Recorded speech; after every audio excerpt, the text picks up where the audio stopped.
வணக்கம் and welcome to cooking Tamil. இன்றைக்கி நம்ம பார்க்க போகிற ரெசிபி ஒரு சட்னி, வெங்காயம் தக்காளி வதக்கி அரைச்ச சட்னி. இப்போ இதுக்கு தேவையானது என்னென்னா, ஒரு மண் சட்டி எடுத்திருக்கேன்.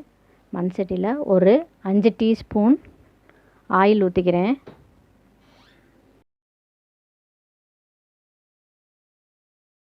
மண் சட்டியில் செஞ்சிங்கன்னா நல்லா வாசனையாக இருக்கும், நல்லது, உடம்புக்கும் நல்லது. இதை ட்ரை பண்ணி பாருங்கள், நீங்கள் ரொம்ப டேஸ்டியாகவும் இருக்கும்.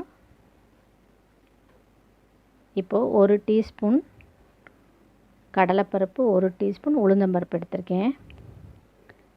இதை நல்லா கருக விடாமல் வறுத்துக்கணும் எண்ணெயில். இந்த உளுந்தம்பருப்பு உங்கள் தோல் உளுந்து கூட நீங்கள் எடுத்துக்கலாம், அது ரொம்ப உடம்புக்கு நல்லது. என்கிட்ட இருந்தது வெள்ளை உளுந்து தான், உருட்டு உளுந்து தான், அதனால் அதை போட்டிருக்கேன்.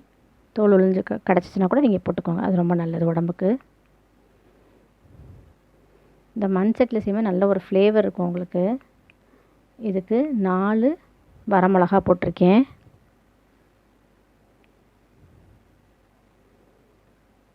இதில் 6 சின்ன வெங்காயம், ஒரு சின்ன சைஸில் உள்ள ஒரு பெரிய வெங்காயம். 6 சின்ன வெங்காயமும் ஒரு பெரிய வெங்காயத்தில் ஒன்று போட்டிருக்கேன். சின்ன வெங்காயம் டேஸ்ட்டு கொடுக்கும். இப்போ இது ரெண்டையும் கலந்து செஞ்சு பாருங்களேன், நல்ல டேஸ்ட்டாக இருக்கும். இதில் 4 பூண்டு பல் போட்டுக்கிறேன். இதையும் நல்லா போட்டு வதக்கணும்.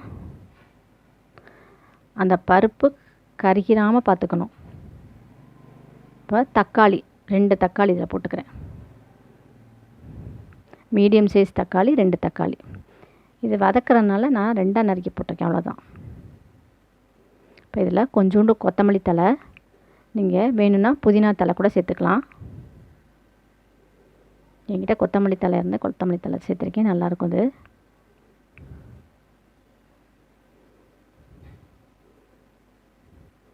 நல்லா வதக்கிக்கணும்.